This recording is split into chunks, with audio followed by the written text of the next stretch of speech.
네, 반갑습니다. 박대수 TV의 박대수입니다. 반갑습니다.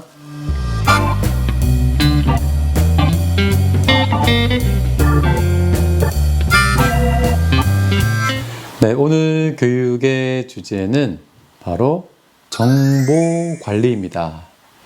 자, 우리 발달장애인 그리고 발달장애 자녀의 정보 관리는 어떻게 하고 계신가요?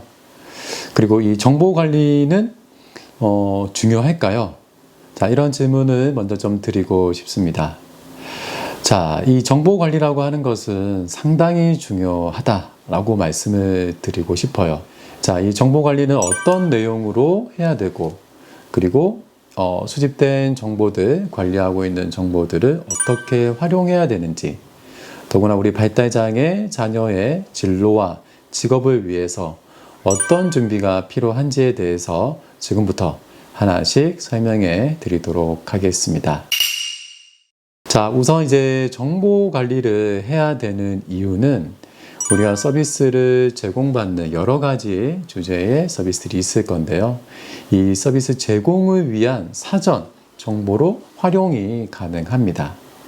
자, 이 정보를 우리가 모르고서는 적절한 서비스 제공에 어려움들을 겪을 수밖에 없겠죠.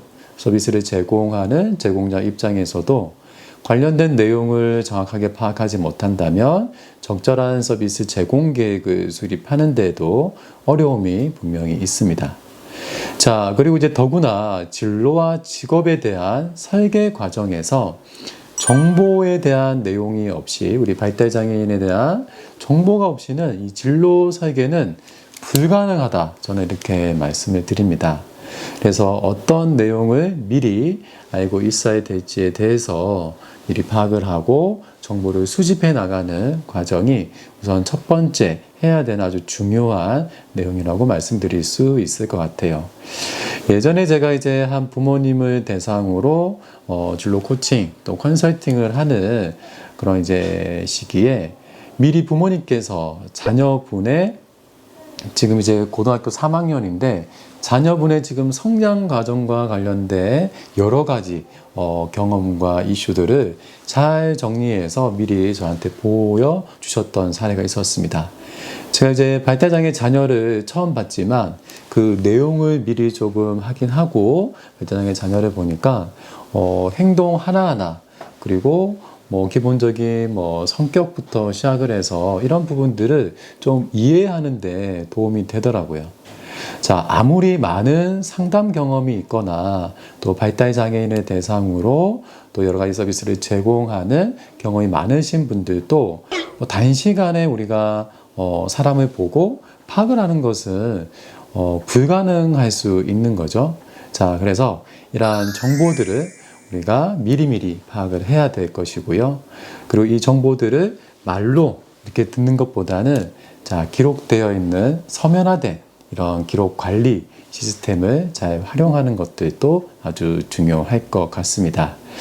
자, 그래서 지금은 제가 이제 어떤 내용의 정보들을 앞으로 관리를 해야 되는지에 대해서만 조금 설명해 드리도록 하겠습니다.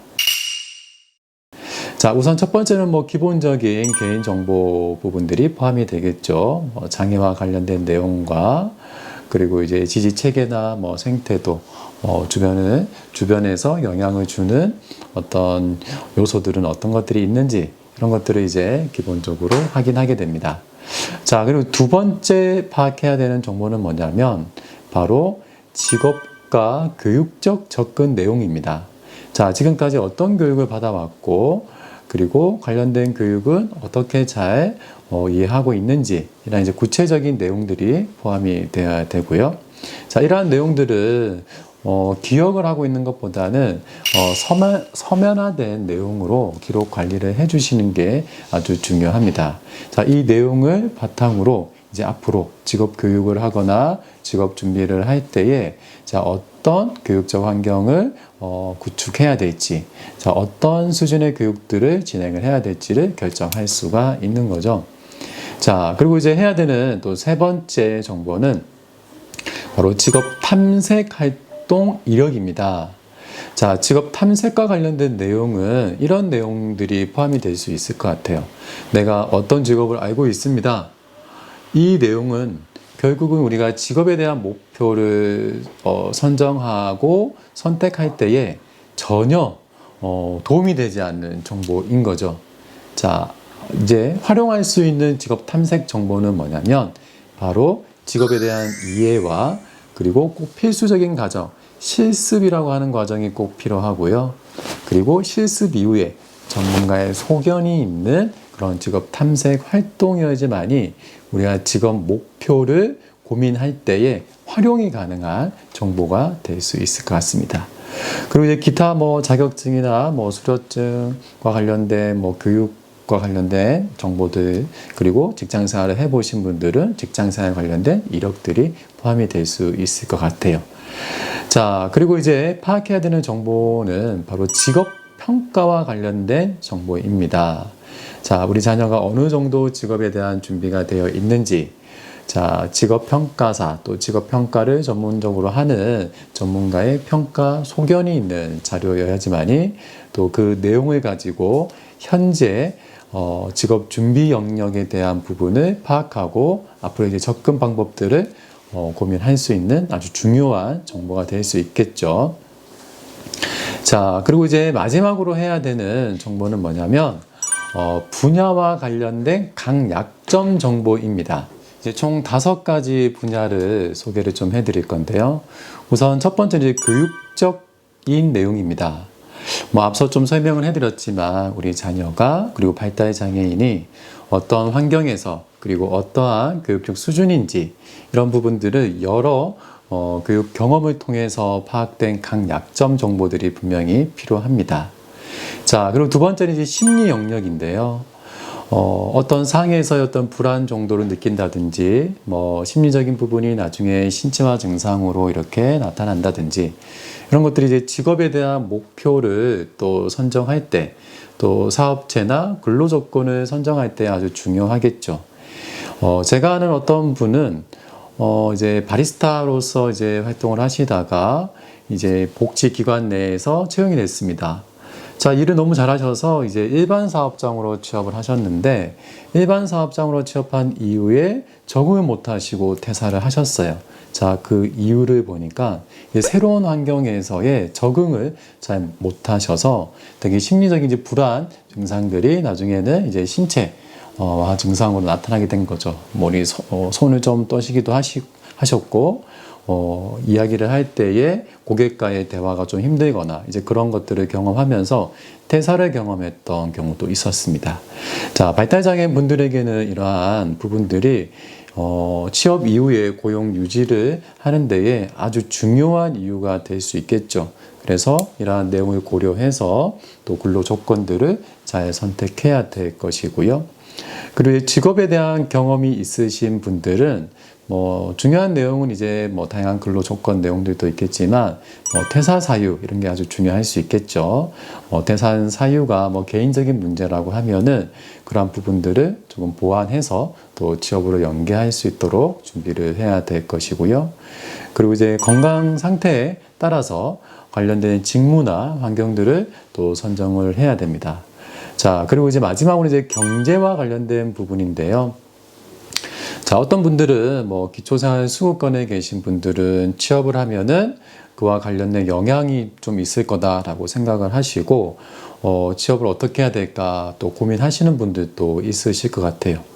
예전에 제가 또 구직 상담을 할 때는 대부분의 장애인분들이 이런 말씀을 많이 하셨습니다. 선생님, 저는 8시간 풀 근무할 수 있는 곳을 소개해 주세요. 아니면은 좀 힘든 일을 할 수 있는 곳이면 좋을 것 같습니다. 그래야지 월급을 많이 받을 수 있기 때문에 그렇습니다. 자, 이분은 어떻게 보면은 취업을 하고자 하는 가장 큰 이유 중에 한 개가 돈을 벌고 또 생계를 또 유지하기 위한 목적이었던 것 같아요. 하지만 또 최근에는 좀 단시간 근무 형태를 또 희망하시는 분들도 많이 계시죠. 4시간 근무제 아니면은 파트타임인데 시간은 조금씩 이렇게 확대해 나가기를 원하시는 분들이 있습니다. 자, 그런 이제 근로 조건, 그런 시간대에 따라서도 우리가 어떻게 보면은 또 근로 형태나 선택할 수 있는 직업군들이 당연히 달라질 수가 있는 거죠. 그래서 우리가 이제 경제적인 영역 부분들이 또 직업과 관련된 조건을 선택할 때에 아주 밀접한 영향을 줄 수가 있습니다. 자, 방금 말씀드렸던 이런 정보들을 기억으로 그냥 생각하고 있기보다는 자, 서면화해서 기록 관리를 하는 것이 핵심이 될 수 있습니다. 자, 진로직업 설계 과정에서 가장 먼저 해야 되는 과정이 바로 발달장애인 그리고 발달장애 자녀의 이 정보들을 정확하게 수집을 하는 거죠. 현재 단계에까지. 그리고 최대한 이 정보들을 수집하는데 시간을 많이 활용하셔서 그 내용을 잘 분석하고 그 이후에 이제 어떠한 접근들을 해야 될지에 대해서 구체적인 설계가 이어질 수 있도록 하는 게 중요할 것 같습니다. 자, 이 발달장애인의 정보 관리 정말 중요하고요. 이 정보 관리는 서면화, 기록 관리를 할 수 있도록 나름대로의 준비를 해 보시기를 바라겠습니다. 자, 오늘 교육은 여기까지 하도록 하겠습니다. 교육 내용이 도움이 되셨다면 좋아요 그리고 응원의 댓글 남겨주시면 감사하겠습니다. 지금까지 박대수TV의 박대수였습니다.